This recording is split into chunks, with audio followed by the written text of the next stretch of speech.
Welcome to Project Synapse. If you've been following us, you know that we get together once a week to discuss and share our knowledge of AI, and we record these sessions to share with the audience. Who are we? John Pinard, financial services IT exec and cybersecurity expert. Wave at the people there, John. Hi, everybody. Marcel Gagne is an open source expert, author, and recently started his GoFundMe to pay for his experience in AI. Welcome, Marcel. Welcome. Good morning. Live long and prosper, everyone. Yeah. I host the podcast #Trending, and I do some advisory and consulting work. So this started as an experiment, and this has actually become a fairly popular offering. People, not surprisingly, watch it. So we've come to a little bit of a change up because we thought we'd try to make this a little more organized than perhaps we've done in the past. We're going to do a organized structure. Get me out of here. So we're going to do a review of the top news stories from this week, and we'll do a little bit of discussion. And then we're going to focus on one particular topic. And this week, that is multimodal with Marcel, M&M. There we go. So, John, you pitched in some of the first stories. Why don't you jump in with some of the news stories? And this is the top news stories from this week and the things that we've been watching. Yeah, so I think the first one, and Jim, you and I were talking a little bit about this morning, is that Microsoft has now announced that Microsoft 365 family subscription and the personal subscription, for that matter, are both increasing in price. The family subscription is going up 30% to $130 a year. And they're claiming that part of it is because of the fact that they're including Copilot AI features into the family edition and so on. One of the things that and actually when I turned my computer on this morning, it did pop up saying, you now have Copilot AI included in your subscription. The one thing I did say, though, is that I don't have a huge issue with the price increase because they haven't increased the prices in 12 years. I just worry about some of the people that go, well, gee, now I'm paying for AI, but I don't use it. So I think they have to be careful with the potential of losing customers to some of the free versions of software because people don't want to pay for tools that they're not using. Yeah, I think that, and this is just going to be the start of this. As a guy who's been promoting and pushing free software for decades now, or at least certainly 2.5 decades, I can tell you that just the fact that there's a free offering out there doesn't mean that people actually go running for it. In fact, it is one of the things that it took me years and years to come to terms with. It's like, there's a perfectly good product that costs you nothing, and yet people are still paying for the product that does cost them something. I should point out, by the way, that Google is doing exactly the same thing with their workspace. And a workspace has also gone up in price. And a couple of my customers this week actually, I actually had a couple of phone calls from 2 different customers this week saying, what's this thing that popped up on the side of my Gmail this morning telling me that it wants to do this or wants to do that? Because now all of the Google Workspace products have Gemini built into it. And for some people, it was kind of like, what's this? Yeah, I'd mentioned that to Jim this morning, too, that I got a news article this morning that said Google was doing the same thing. Oh, Google has done it. It's already appeared. I'm paying for Gemini. Does that mean I get my money back now? I suspect. Oh, that's so cute. You're so naive. I think you'll find that the version of Gemini that's wrapped in or rolled into Google Workspace is sort of built to work with the Google Workspace offerings as opposed to, necessarily anything else you're trying to do with it. So as a chat, app or a coding assistant or something like that is probably not what you're looking for. Yeah, I think you'll find the same. It'll be the same as like the free ChatGPT or the low end Copilot versus $200 Pro subscription. I mean, Microsoft put $80 billion into AI and $10 billion into, and you know what I just keep saying, $10 billion here, $10 billion there. Sooner or later, you're spending real money. But shareholders are actually going to wake up and go, are we making anything extra from doing this? And that's going to be a huge piece. Next news story, John. It's coming out of ChatGPT that ChatGPT has now enabled, it gives you the ability to schedule tasks and reminders, which it sounds great. I have not as yet used it. It's not, I took a look last night. It wasn't available yet. They're rolling it out. They said that they'd be rolling it out over the next week or so. Oh, Marcel's got it. Of Oh, course. a Marcel's special, probably you're got not. the pro Thank you. edition of Okay. ChatGPT. Well, what's it like, Marcel? Probably because Marcel gets everything because he buys everything. Honestly, it's opening the door to something. It's not very Yes. exciting at this moment. It's like saying, let's use this as an example. I want to have the top 5 news stories in Canadian politics, in the for this week. And instead of having to type that prompt in or creating a GPT or something like that, I can tell ChatGPT every Monday morning, I want you to give me a list of, everything that's happened in the last 7 days in Canadian politics. And boom, you've got, that has been generated for you, as well as, however it is you want it formatted. So it's not like it's a personal digital assistant, in the way that you'd like to think, like, wake me up at 3:30 this afternoon. I'm going to go for a nap at 3:00 and stuff. Like it's not that clever. And it's not that interesting, but it's like I said, it's the beginning of something. It's not the agents we're promised. Let's just say that. I think But it it's is a a starting start. point. Yes. But that's all it is. It's just a start. It's cool, but it's not that exciting. No, because to be honest with you, I use an iPhone and I can say, hey, you know who, can you put a reminder in my calendar on such and such a day to do this? And I don't have to touch anything or whatever. But unless you have ChatGPT open all the time and have the audio listening turned on, it requires some extra work. I I say it think wasn't it'll get cool, but it's just not groundbreaking. You know what I mean? Yeah. Yeah. I think it'll get there. And as you said, it's the setting the stage for features and functionality later. But this sort of ties in with two things that have happened. One is agents, which is going to be the theme of the year for sure. And this is a step towards giving you something, Yes. tasks, but also memory. And Marcel talked about this last week. And again, Marcel always gets everything first. I don't understand. Actually, you do it. It's really funny. It's frequent flyer miles. But the long-term memory piece, now, first of all, ChatGPT, you can actually ask it, and I found it from Marcel, and you can try this. You can say, remember this, and it does. It's a little flaky to use at this point. But Google came in last week and said, hey, we'll see your memory and raise you one. And with Titan, and has introduced long-term memory, which I think is a really interesting state. We're starting to model the human mind. I'm not saying we're going to replace people or anything, but we're starting to model the human mind. You get your short-term memory piece that's in there and a longer-term memory. And they're saying it'll take up to 2 million tokens. And for those who don't know what tokens are, a token is really a word or a small part of a big word. So 2 million is a lot. And that's because when you get to OpenAI, it forgets pieces. It's still, there's only so much it can hold, and then it starts to mess up. But this could be really incredible. But the one good thing about being human, though, is that we have the luxury of forgetting things from the past. And I'm a little bit worried that these AI tools won't forget and they'll continue to remind you.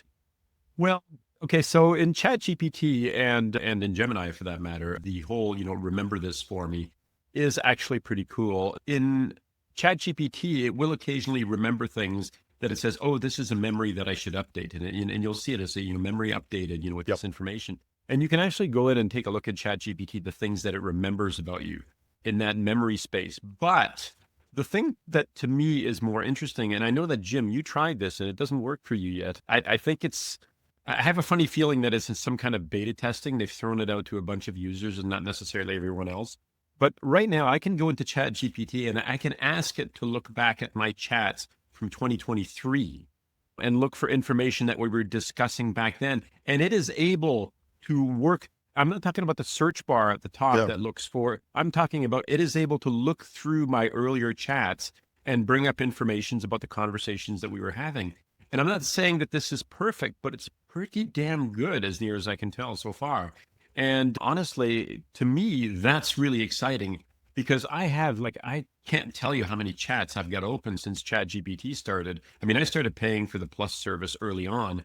And there's a list I can scroll and scroll. And the idea that I can say, look, last year we were talking about this. What did we cover? And it can come back up and show me that information.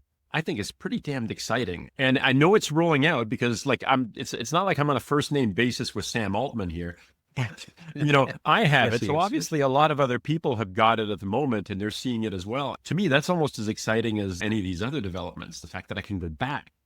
I think it's a big breakthrough. And that's because when you think about what you can do with ChatGPT or any big model or any of these language models, one thing, you can write stuff and you can study stuff and you can give it to your interpretation of a document or several documents. Good stuff.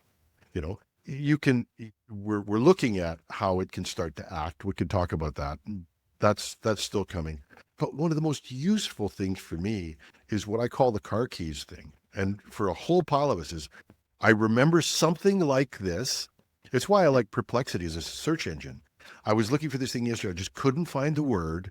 And I'm going, it begins with S, and it looks like this, and it's something like this. And try that in a Google search, it just doesn't work.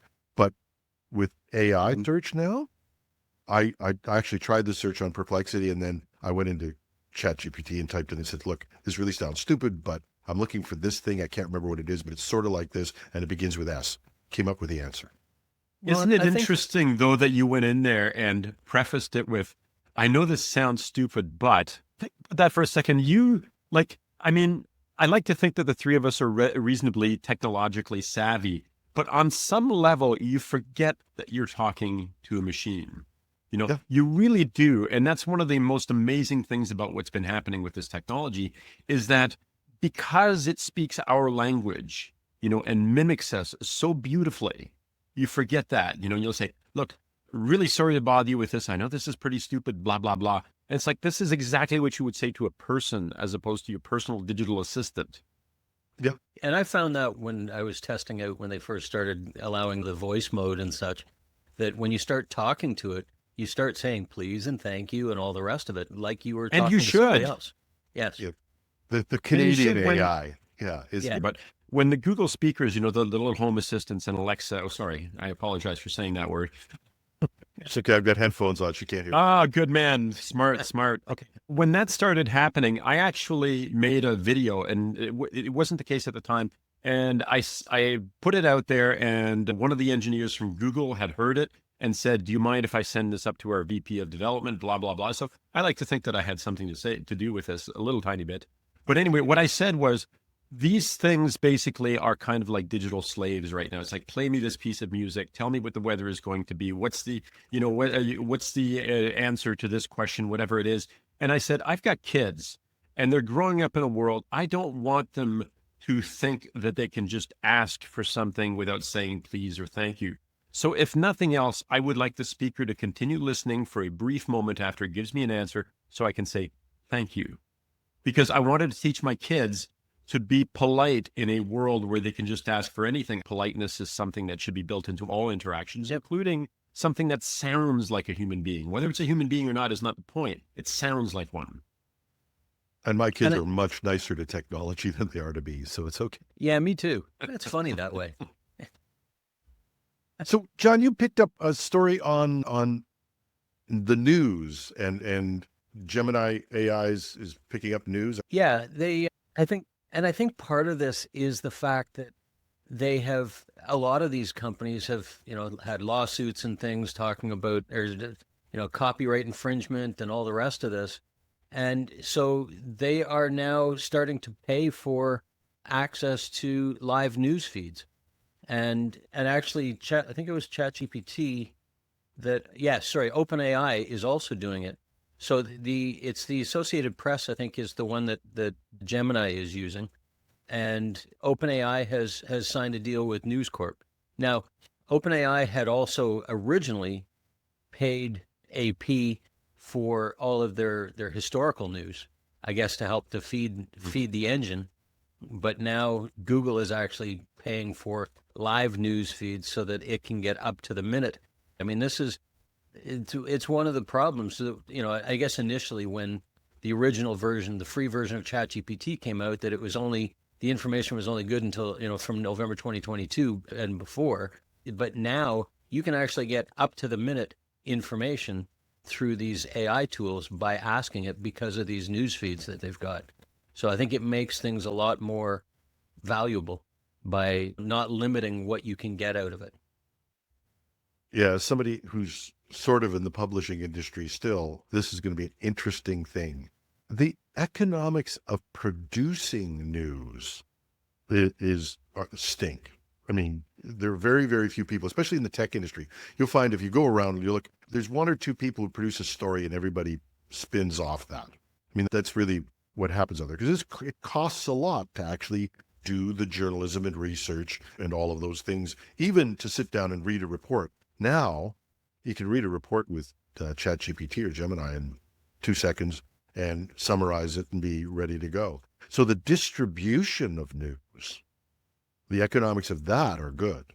And that's going to be an interesting dynamic. And that's why, the New York Times suing OpenAI, and their lawsuit's still going. Yes. So this is going to be interesting to see if, I don't know how big that is or what it does, but I don't know what they're going to do with the New York Times suit. Yeah, that'll be Yeah, interesting. I'm not sure either, but they're going to lose. The New York Times will lose them for, that's my prediction. They're not going to win. Yes, I think you're right. Predictions for 2025. I think you're right, though. I think they are going to lose. And just because the judges don't need to make sense. If they actually open this can of worms that AI has to pay for all of the data it's used, might be one thing to say going forward, but all the data it's used, the industry's going to collapse. Well, you know what? What's going to happen, even if a judge rules in their favor in this case, it's going to be appealed and nothing will ever come of it. It's just going to take a long time and a lot of lawyers are going to make a lot of money. That's what's going to happen. Can I throw a news story out from this week that I think almost nobody noticed? Okay, this to me is a huge one. As we know, there's some schmuck that's going to be taking office on Monday in the United States. I'm not even paying attention anymore. But so bring us up today. Anyway. But the outgoing dude just signed an executive order that will make it easy to build essentially huge AI infrastructure on government lands, on federal lands in particular. And that opens the door for massive gigawatt power plants to keep all this growing infrastructure going and growing. And for some strange reason, to me, this is monstrously huge, because one of the things that keeps cropping up all the time is the cost of running this stuff, the environmental cost, all the comparative costs that people have. It's like, one query on Google is the equivalent of charging your cell phone up to 1/3, that sort of stuff, which means nothing to anyone. But the idea that this has been signed, by executive order, obviously, but is a statement that says, look, we're not slowing down anytime soon. There is no pausing. There is no slowing. It's full speed ahead. We're going to build these mega plants, these mega power structures, and AI is going to continue to be a story for, the next, forever, probably. Well, yeah. And Britain announced this week they want to develop their own AI model, become leaders in AI, to open up that. The only country in the world that doesn't seem to be doing diddly squat. Don't say it. CANADA, and we're doing we have something. hockey. We're going to take $2 billion of your tax money and buy some chips from NVIDIA and pay IBM in the US or somebody else to build a data center. So relax, taxpayers. You're safe. Your money's safe in the US. No, it's a real fault. And by the way, this idea of, and I've got an interview with Jim Balsillie on the weekend show. That's pretty cool. And Jim lays it out in terms of, if we don't get our act together and start building that infrastructure, we're going to be crushed. And the U.S. is, God bless them, is doing the thing they need to do, building that AI infrastructure because they need it. Yep. Mm-hmm. Yeah. But the whole economics thing of this, and there's a couple of stories that happened this week, and we're starting to watch them, and you guys can jump in on this, but I picked up one on an open source model that could be trained for $450. Yes. I actually had to check it. $450. We talked about DeepSeek last week, 3.8 million instead of 70 million or 100 million or a couple of 100 million to train these things. And this is, I think we're going to see a new move in AI, and that's what I think we're going to conquer this energy dependence to some extent. I agree. And right Marcel's now they've got the tools. Buy a $3,000 computer and a $450. Exactly. And he's going to be running, Marcel AI. The whole piece of this, though, is that the big models may have been a necessary type of thing to go through. But I think we're seeing the world. And why do I say this? This is not ill-informed. Watch the learn at inference time that's happening. In other words, we've got these big models, and you used to have to train the hell out of them. You could put all this stuff together, and maybe you could tag search into it. But basically, you had this huge training cost, as much as $100 million, took 7 trillion neural networks to put together. And now you've got people building these little models that learn at inference. In other words, when you ask the question, it knows to learn. It may take a little longer to do this, may take a little more resources. But one of the best numbers I've seen, correct me if I'm wrong, but somebody actually came up with a reasonable calculation that even for one of these problems that we give to O1, which is the first AI model from OpenAI that really thinks about things, is about $17 for a big query. Well, as you talk about what people do, or how long does it take me to do one of these problems? An hour? So basically, you got something working for $17 an hour. That's minimum wage in Ontario. This does it in 2 seconds. I think we're going to see over the next couple of years a real understanding and reduction of the amount of impact that these things have on power or processing, which means we might be overbuilt. And that's going to be an interesting thing. It's like the condo market in Toronto. This model that you're talking about was trained for $450, and it took all of 9 days to train it. So not months of training, but 9 days. And I think it used something, and memory may be flawed here, but I think it used something like 4 of these massive NVIDIA chips running in parallel to do the whole thing. I think it was 8. But it's exactly some frighteningly small number of these things for a frighteningly short compute period to have, something that, approaches a 4.0 type model in terms of training. And that's just kind of amazing. So all of this stuff about, the cost, even including the environmental costs, I think the benefits far outweigh any of the downsides that we're experiencing in the short term, because in the long term, all of these things will be figured out. And that's been the history of technology as far back as we can go. At one time, we had this massive room with air conditioners and cooling systems and so forth.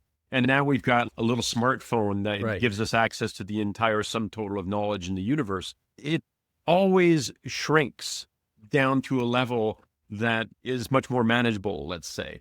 And I think that this is what we're going to see, not just this year, but over the next few years. And the idea of having your own personal AI in your own house, I don't think it's far-fetched. I think we're going to see that. And for things that do require massive computation, like, Jim says, where you need to hire somebody at $17 an hour for the next, 6 months or something like that to work on something, you'll just farm that out. But everything else is going to be like your own personal in-house AI that takes care of everything. Yep. I think the real problem that we're going to run into is not the environmental problem or the huge processing or that, we're going to somehow reach the limits of scale. I think we conquer that one.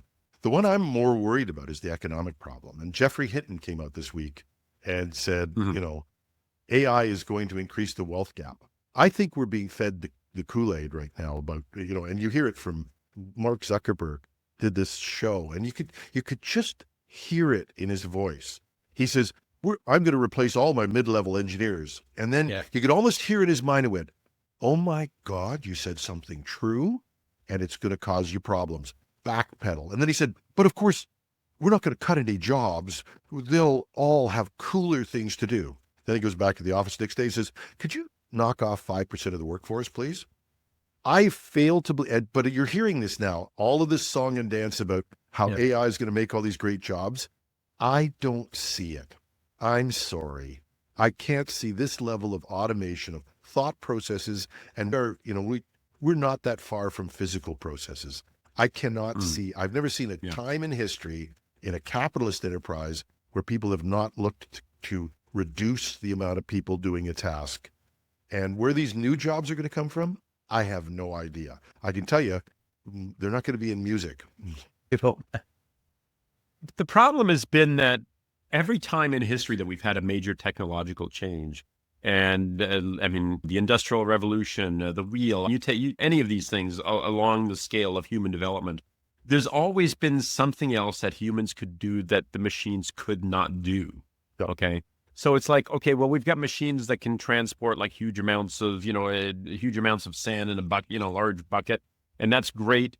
But it's not able to assemble those little fine things, the wiring that goes into building a house and so on. So there's always been something else for the humans to do because there was always something that the machines couldn't do. And this is where the problem really is. And as much as I am an optimist in this, I share your concern, Jim, a great deal. There is nothing increasingly that we can do that the machines cannot do, and in many cases do better than we can. Better, faster, stronger. Hey, they're the $6 million man. But we no longer, it's hard to imagine that next thing that humans are so great at that the machines can't keep up with us. But even look at things like, I think it's Amazon Go, those employee-less stores where you walk in, you pick up what you want, and as you walk out, it knows what you've taken, and it automatically charges you. Well, that didn't work very well, right? But I think they came back out with it. It'll work eventually. And, it'll work. Or you'll send your robot to the store.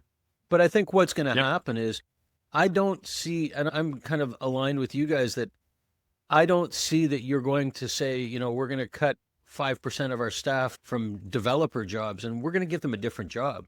I think they're going to end up either going somewhere else to have to get a job, or they're going to have to retrain to take on a new role, whether it's at the same company or somewhere else. But of course, what's that new role? Yeah. But AI even if it is, there's two futures. One is there are new jobs out there that Jim is not smart enough to think about, and those are going to make us prosperous.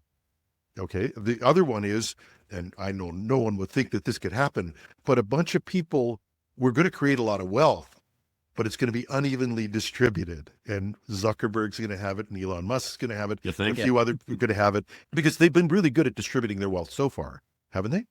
No. Oh, absolutely. Totally. I think it's awesome. So there's two futures. So let's take the first future. In the 1990s, we had a jobless recovery. I don't know if everybody remembers that. And there were a lot of industries that shut down and a lot of people lost their jobs. And people said, well, we're going to train all these coal miners to be programmers. How'd that work? Even at the best of circumstances, it's going to be a huge disruption for people. And I'm looking at mid-level coders, and Zuckerberg said this. Everybody says when they say AI can't replace programmers, it might not be able to replace the top level programmers. It might not be able to replace your best, and you might not want to. But there's a whole pile of people who just crank code. Those jobs are going to go. Yeah, the only problem, of course, is that at some point in the future, those people are going to retire, are going to get too old, and they're not going to want to do this. And you're going to need to have somebody who, in theory, has picked up the training somewhere along the way without a job to pick up the training. So maybe what we need now is Neuralink, pumping the knowledge into our brains. I assume that that's why they were getting rid of mid-level programmers, because you've still got the junior programmers that theoretically are the ones that could be trained to become the senior level. Yeah, but they got to make their way through to the mid-level programmer stage before they become the experts, right? Agreed. But this is going to happen everywhere. You can laugh all you want about the mistakes AI made in getting legal precedents and getting the wrong ones and blah, blah, and have a good time. Yeah, but that was 2 years ago. They'll fix that. They fixed that with RAG. They will fix that. It doesn't matter. There are all kinds of error corrections. They can do error correction on a quantum computer. They can do error correction on AI. I'm sorry. They'll figure that one out. Now, what happens to all those junior lawyers, the thousands of them who start out just doing that grunt work? They're gone. We are in for a major disruption, and we're not having that discussion. And I think Geoffrey Hinton is right to point that out. And when somebody that smart speaks, you might want to listen.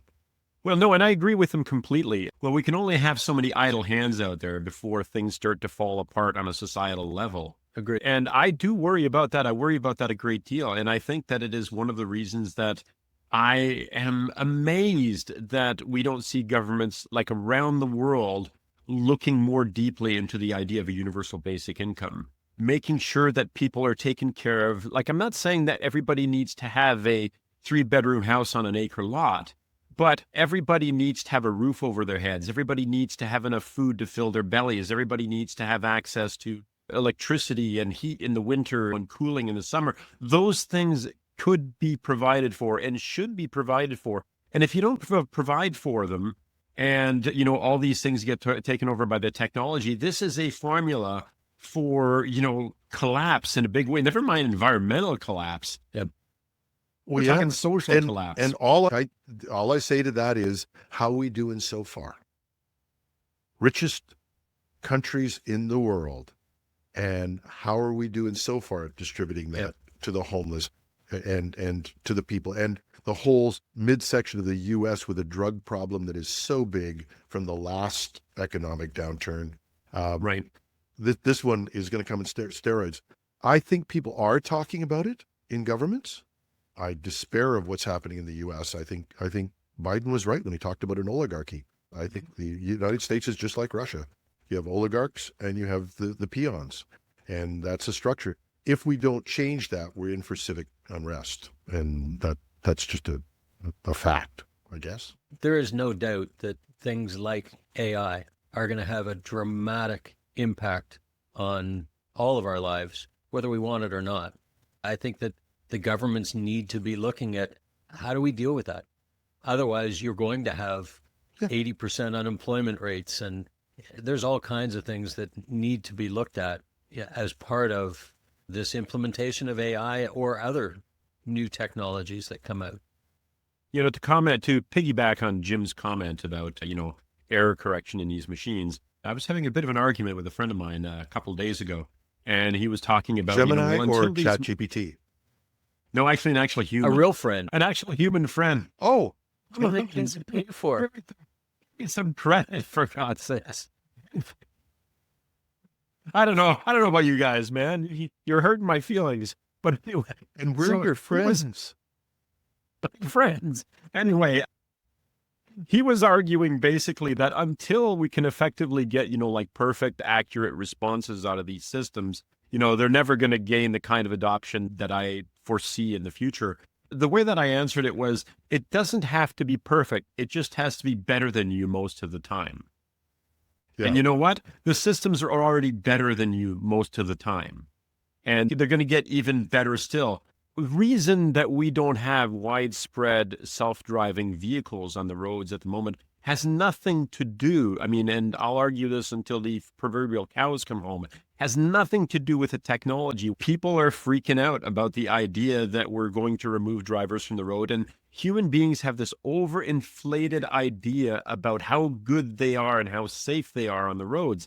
It's like you're on the 401, and for the people out there who are listening who are not in Ontario, the 401 is a major highway that runs from one side of the province to the other. Anyway, the 401 has free parking on it for most mornings.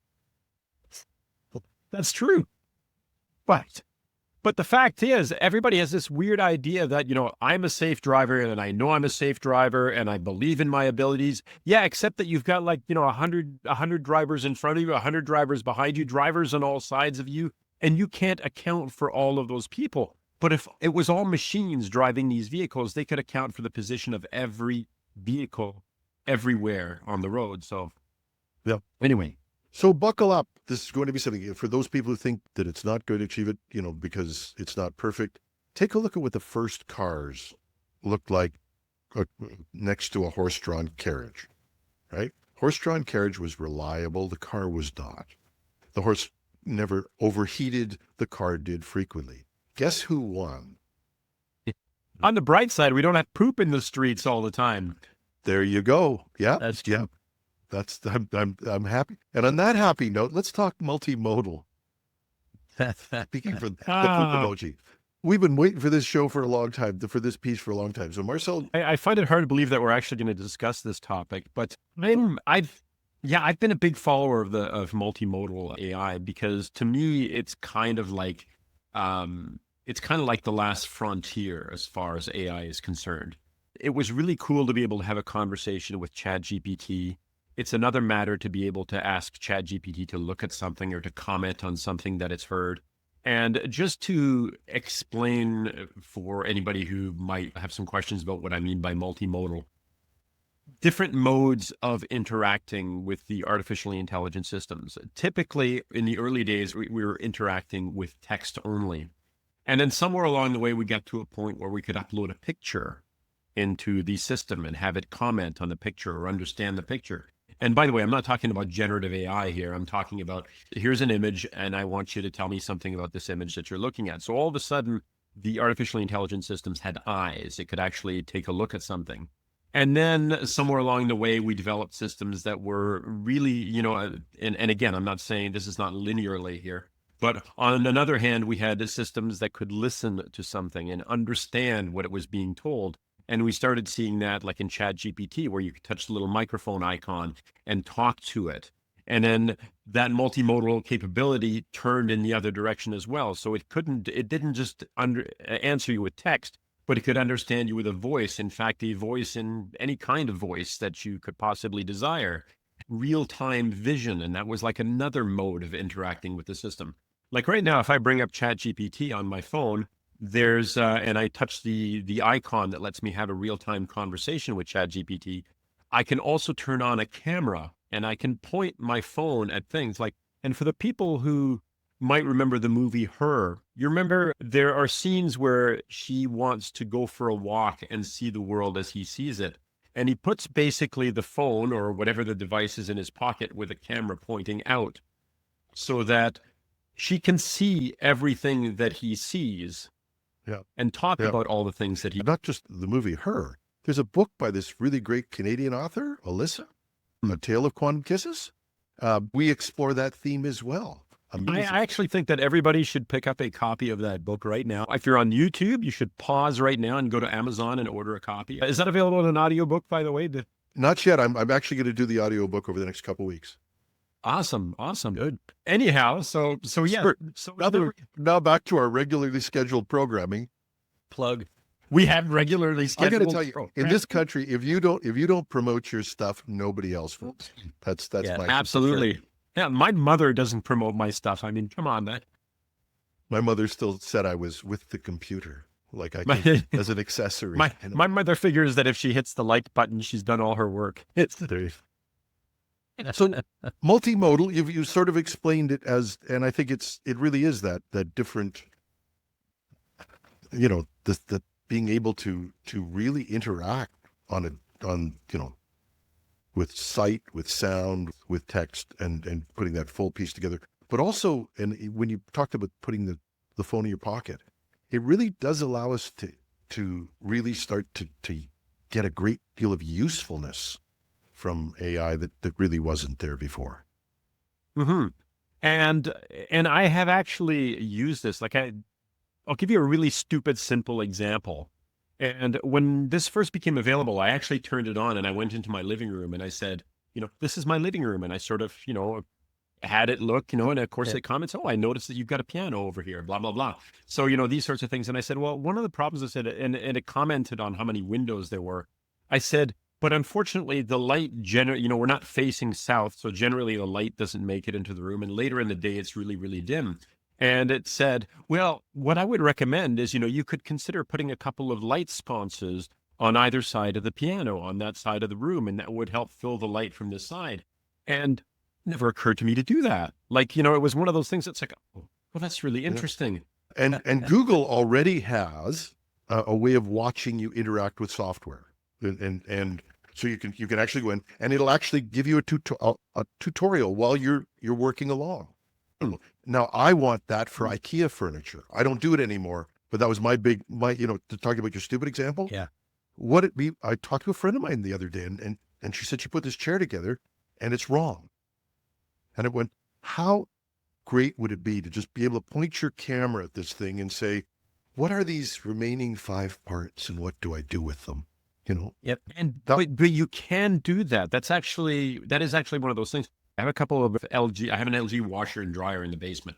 One of these ones that have got like a gazillion buttons on it and 100 settings and things like this. And there's a setting on it that I looked at and it's like, I wonder if this would be, what this would be useful for. And of course I did the same thing. I pulled out ChatGPT and I turned on the camera and I said, wait, what's this about? What's this about on there? Oh, I see you've got that type of machine. Well, that setting does this. And it went through the process of explaining it to me in real time as it was looking, as her was looking through the camera. Yep. And that sort of stuff is fascinating. I was chatting with a human friend a few Yep. days ago, and I was demonstrating this to them by pointing the camera at them and having ChatGPT respond to them on Yep. the other side of the camera. And the potential for learning and enjoyment. Like we have outside our house, because we live on a lake, there's some tracks out in the snow. And I That's realized, Bigfoot, by the way. oh, okay. Well, no, but then my AI, I call it Marcel, lied to me. It's also my decorator. Only my Marcel has a French accent. I think Jim should be doing. Yes. No, but point the camera at the tracks and say, what type of animal is this? It's an incredibly useful way to experience AI. And I think that I'm amazed at, because I'm sort of a text guy and I was happy with that. Just typing stuff in is fine. But you really notice, and it really frees you up. I'd really love it, though, if we could get past these code words and just be able to activate it in a different way so we could continue that conversation. And I am 100% with you. And I think that's one of the things about having your personal house AI is you could call it whatever the heck it is that you wanted and address it in any way that you wanted. And like, I guarantee you there's like a gazillion people out there who have wanted this from the day one of, having to say, hey, the G word, to turn on your speaker. Like people have wanted this from the beginning. And, I think we might be getting close. We might finally be getting close. It's interesting when I talk about the multimodal capabilities that, I didn't necessarily all wrap that up into generative AI. And that's because creating one type of output or another is part of the picture. Okay, if you'll pardon the expression, it's part of the picture, but it's not the way that the AI understands the world directly.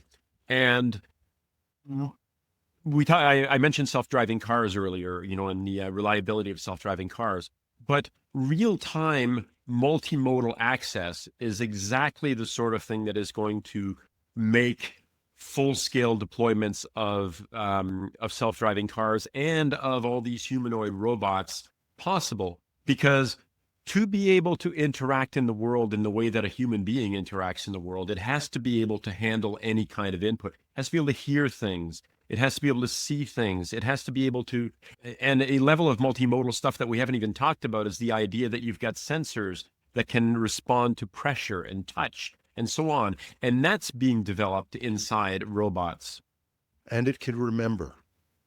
And that is a huge part of this, is that, remember and generalize. And I'm going back to our earlier discussion we had about learning at the time of inference.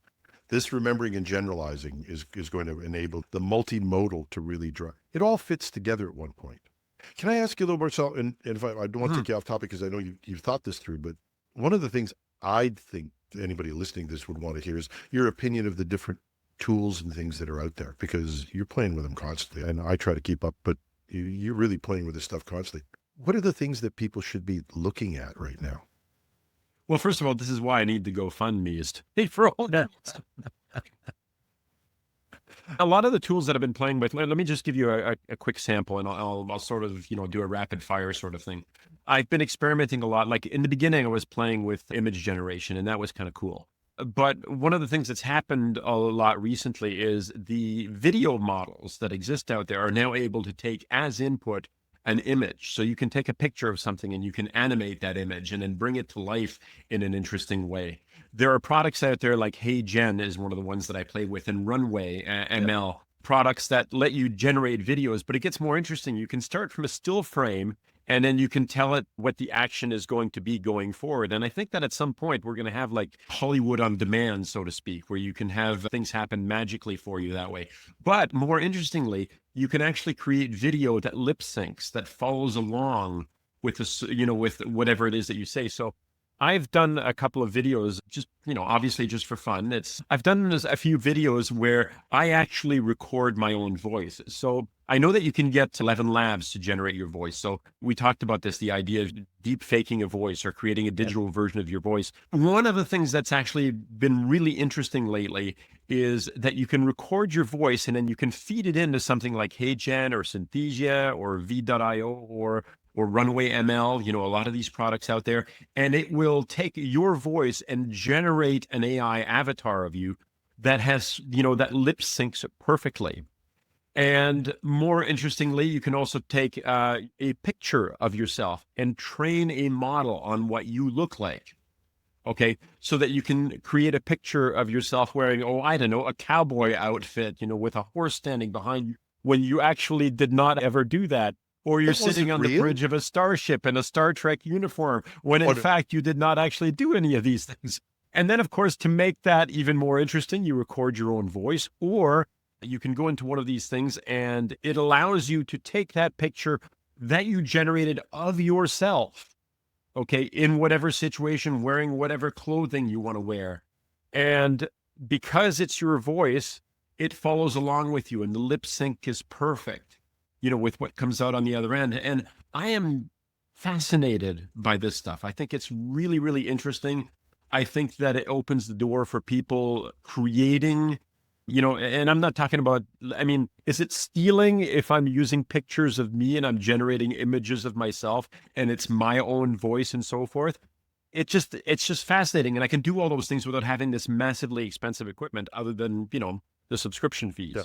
And just for those people who are out there, if you're listening, you might be listening in the car and going, oh, geez, I didn't write all of this stuff down. You can see these pictures of Marcel and some of the things he's got in our Discord channel. We do have a public Discord channel, and there's a link in the YouTube video to this, and you can find it at technewsday.com or .ca, take your pick. But you can go meet Cowboy Marcel. Yeah, no, and this stuff is really fascinating. Yeah, being able to play with it and start to experience that cowboy picture we joke about it, but this has gotten a lot better. The cowboy picture, no one has questioned it. I had to tell people that I generated that they thought that it was a picture that I took during the summer, that I actually went to a dude ranch or something. And everyone was 100% convinced. And what I did was I trained what's called a LoRa, L-O-R-A. And it is basically you take a whole bunch of pictures of yourself in lots of different angles with different facial expressions and so on. And the AI learns what you look like and learns what your facial expressions are, and then can generate pictures based on that and have you in any kind of situation, in any kind of environment that you want. And I can sort of imagine at that point then, flip that back around to the multimodal AI that can respond to another person with voice and with video and so forth. You could conceivably send your AI twin to do things for you, to answer things for you. And maybe this is a little tiny bit scary and a little tiny bit dark mirror or black mirror, rather, I should say. But no one would know that it's not you because it responds as you and knows you and has your facial expressions and your looks and so on.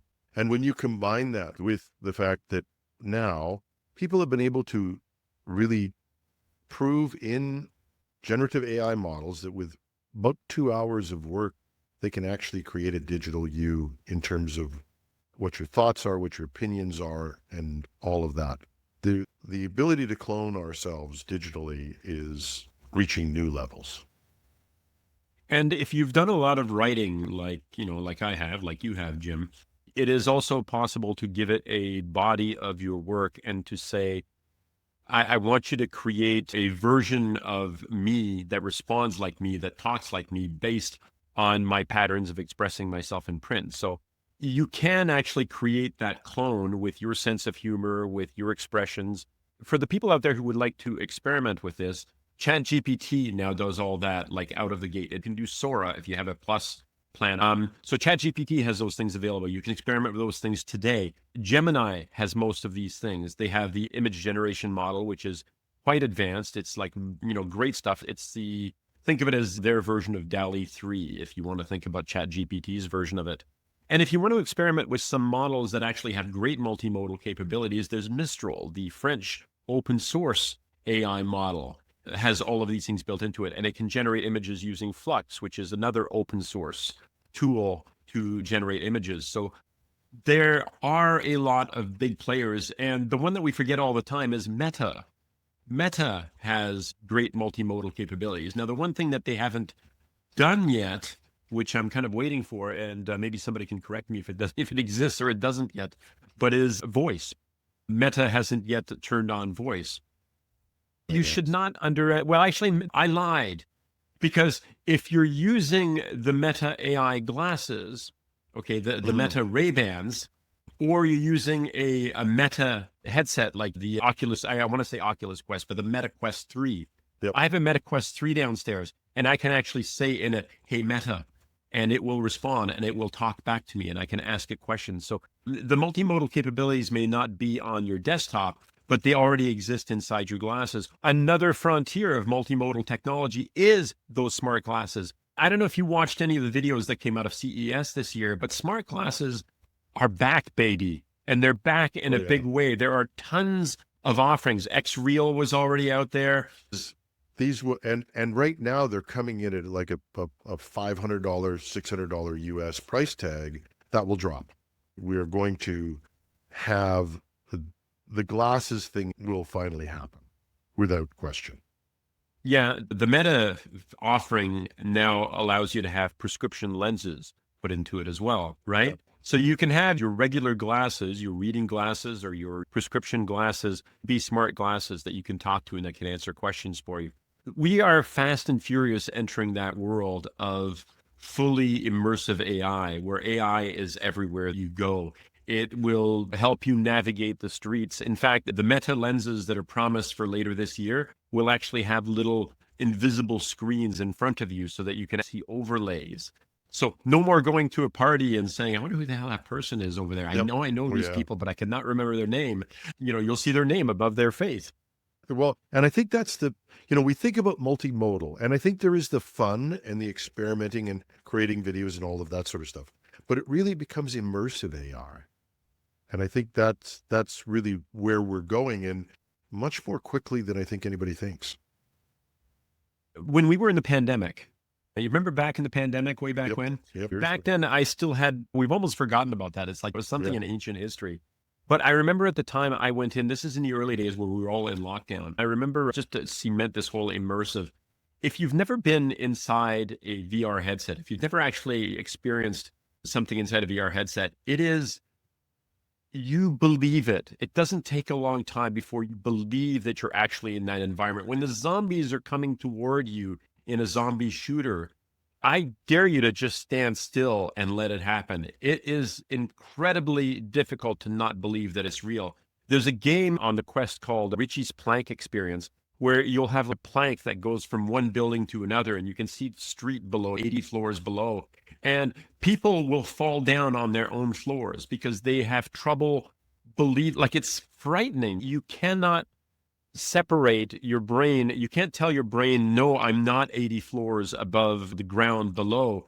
And when you fall and you see yourself falling and the buildings going beside you or the mountains scrolling by you as you're falling toward the ground, it's hard not to have your heart pumping and racing while this is happening. But the thing that I wanted to mention in the pandemic is I went into one of these virtual worlds at the time, and I remember talking to people in other parts of the world that were now in lockdown. And there was a guy who jumped into the conversation. He had taken a job in Germany. So he was in Germany at the time, and I'm sitting here in Waterloo, and he's in Germany. And he was talking about how incredibly alone he felt. He had taken this job. He didn't really have any friends established yet. He was in lockdown. His family was back in Germany. And this was his only contact with the real world.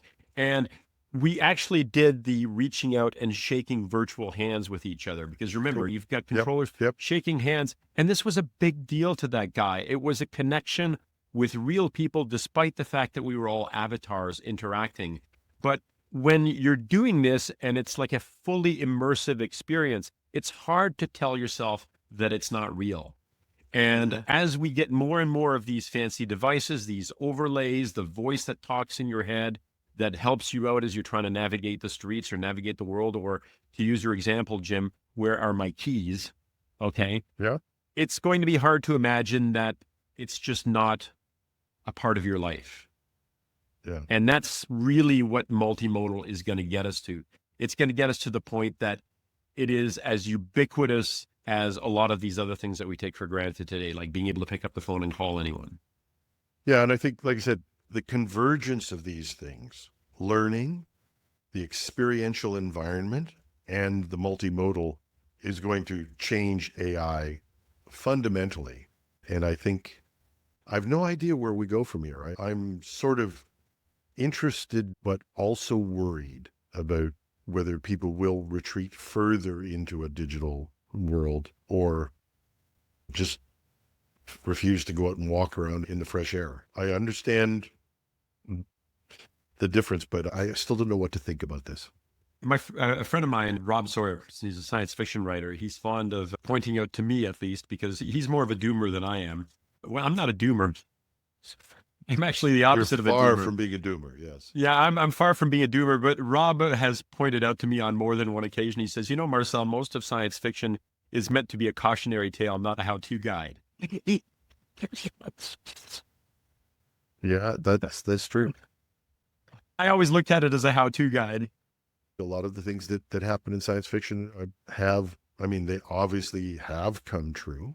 They're slightly different in their incarnation, but just as powerful. I still think of Hitchhiker's Guide to the Galaxy, the book that they keep pulling out. And I go, that's a smartphone. Right? Well, remember the old Star Trek? You used to hand them what? I used to hand them something that looked like an iPad, sign off on things. It's like, yeah. By the way, I'm going to recommend, it's an old book now, but I read it years ago and it's absolutely fascinating. It's called Future Perfect. I can't remember the name of the author, but it's called Future Perfect. And it's basically how Star Trek changed the world.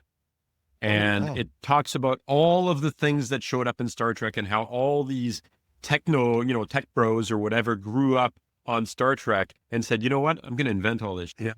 Well, I think that's very, very possible. Just to wrap up on this, Marcel, so people have listened to this. What are your baby steps in this for people who are really interested and want to try and get immersed in it the same way you have? What would you recommend? Well, if you don't have the money to spend on a Plus subscription on a monthly basis, I would still say use the free offerings that are out there. Like take advantage of the fact that these people are wrapping these things into it. Go and use the Mistral, the free and open source stuff that's sitting out there. Install one of these systems on your PC, something like LM Studio, which allows you to run a model locally on your PC or to generate images locally on your PC. The fact that the stuff exists out there is something that you should be taking advantage of. And the fact that a lot of it is free, you should be taking advantage of it because it's a future that we're heading into whether we like it or not. And even if you are a doomer, and even if you are the sort of person that thinks that this is all wrong, you should at the very least know what the stuff is and how it works and what's happening with it. What's that expression? Forearmed is forewarned. Yeah. And you should be forearmed. If you think that this is the enemy, you should know what the enemy is and how the enemy functions. And the only way you're going to do that is by actually getting in there and starting to play with it. And I know this has been a theme from the beginning of us chatting, the three of us chatting about this. I agree. I agree with multimodal is frightening. But it is so cool too. Yeah.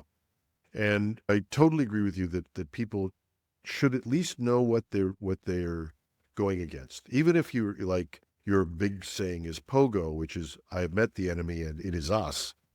I think. Do you know how old a reference that is? I know how old a reference it is, but it's still I'm still working it. Even if you think that this is terrible, it is worthwhile looking at it to at least know where the world's going to go, because it's going to go there whether we want it to or not. This is not optional anymore. The future is not optional. It will move forward. That's right. And, right. You don't have to be part of it, or you can find your own way through it. But understanding it, I think, is a great deal. Hey, ChatGPT, can you tell everyone why they should be experimenting with multimodal AI? Let's see if we can get a response. Hey, Marcel. Absolutely. Multimodal AI is fascinating because it combines different types of data like text, images, and audio. This allows for richer, more intuitive interaction, making AI systems more versatile and useful. It's like having a friend who can understand and respond in multiple ways, making the interaction more human-like. Plus, it opens up new creative possibilities. What do you think? I think that we should definitely have everybody on board and chatting with you. Thanks, Chat. Talk to you later.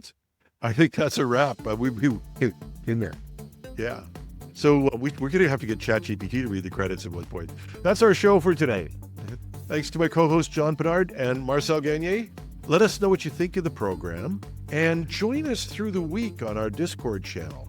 If you're on YouTube, you'll see that I'll post the link to the Discord channel in the comments section. Or if you're listening on you're driving in your car or whatever, technewsday.ca or technewsday.com. Just check out the page with this story in there, and there'll be a link to the Discord channel in there. Marcel, thanks a lot. We'll see you again. All right. Great to be real here. soon.